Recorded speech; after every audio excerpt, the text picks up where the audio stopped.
Welcome back, everyone. Time to do another iOS 14 comparison between two phones that are kind of similar. They came out a year after each other. The iPhone 7, which is on my left, versus the iPhone 8, which is on my right. Now, obviously, I am expecting the iPhone 7 to be slower than the iPhone 8. Again, iPhone 7 here, iPhone 8 here, but I guess we'll see what happens. So let's go and start loading some of these apps up. Let's do clock, 3, 2, 1. Okay, we're pretty close. Mail, 3, 2, 1. I think the iPhone 7 was actually a little bit closer there. Let's do photos. 3, 2, 1. I think the iPhone 8 was faster there. Scrolling through, see if there's a difference in speeds. They seem about the same. I don't think there's that big of a difference between here. Let's do weather. 3, 2, 1. Okay, I think the iPhone 8 was slightly faster. Notes. 3, 2, 1. And I think the iPhone 8 was faster to load that specific panel up in the beginning, but they both were kind of evened out at the end. App Store. 3, 2, 1. And iPhone 8 definitely far ahead of the iPhone 7. Scrolling through, you can see the iPhone 7 seems to be a little bit more glitchier than the iPhone 8, as you guys kind of saw, especially if I go fast. The iPhone 8 seems to be a lot smoother in my opinion. Phone calls, 3, 2, 1. iPhone 8 slightly faster. Message music, 3, 2, 1. iPhone 8, I think faster overall to get into that little loading panel. And what I did last time was, instead of loading the apps up like this, I actually went into the app panel, into the app library, and I actually opened them like this, which I found really interesting. So you do BOFA, 3, 2, 1, and it was a lot easier to do it this way, which I'm really happy about. And you can see iPhone 8 was definitely faster in my opinion than the iPhone 7. We can do calculator, 3, 2, 1, about the same. Camera, 3, 2, 1, about the same here too. Doodle jump, 3, 2, 1. And they were almost neck and neck. They were very, very close to one another. Facebook, 3, 2, 1.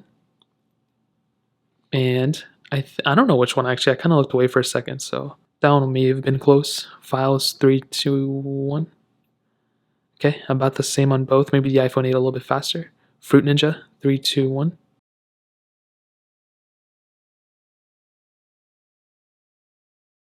And as you saw, the iPhone 8 was definitely far ahead of the iPhone 7. And I think this is where some of the bigger differences may lie, is when you go to the bigger performing apps. As you saw, the iPhone 7 was a little bit slower.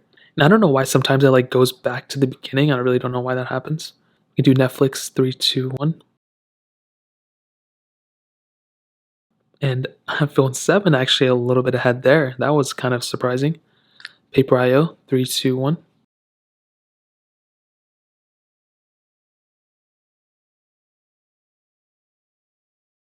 And the iPhone 8 faster there, followed by the iPhone 7 a little bit later, but not a ginormous difference for sure. We can go and do Snapchat, 3, 2, 1.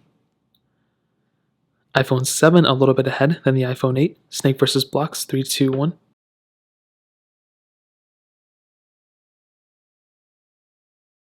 And iPhone 8 a little bit faster there. The iPhone 7 was a little bit behind, not like a ginormous difference as I stated before, and the iPhone 7 seemed to be a little bit more glitchier than the iPhone 8. Another minor thing, but something to keep in mind. We can go and do Temple Run 2, 3, 2, 1.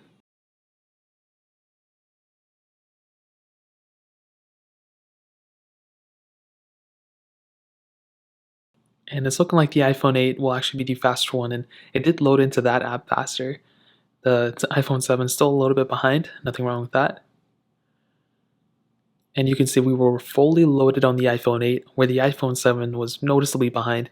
And I think this is probably one of the bigger differences, especially between the iPhone 8 and the iPhone 7. With those little apps, you don't really notice too big of a difference, even on iOS 14. iOS 14 is a heavy-duty software. It has a lot going inside of it. But with these smaller apps, like something like Twitter, there's little differences. There's not really major differences. They like that. They kind of open up side by side. But when you go into those bigger games and those bigger apps, that's when you start to see sometimes that the iPhone 8 may actually be a faster device. Now that was a little bit of a hiccup, but I think overall to kind of sum up this comparison, the iPhone 7 and the iPhone 8, when you're doing small apps on iOS 14, I don't really think there's a crazy difference. Sometimes the iPhone 7 is faster, but I think most of the times the iPhone 8 is faster. I think it's when it comes to those bigger games and bigger apps, things like Real Racing 3, Temple Run 2, things like that. I think you're going to get a faster experience on the iPhone 8 for sure, and that's when it's going to be the most noticeable over the iPhone 7 for sure. So that really pretty much covers it up. If you guys have any other questions or anything, let me know in the comment section below. Hit the like button, that means so much, but definitely hit that subscribe button. Every single subscriber that we get really does count, so it means so much if you guys can hit that. Also check out the other links down in the description as well. My Twitter, my Instagram, my second channel. More importantly than everything else, I love every single one of you guys. Hopefully I'll catch you guys in the next video. Peace out till then.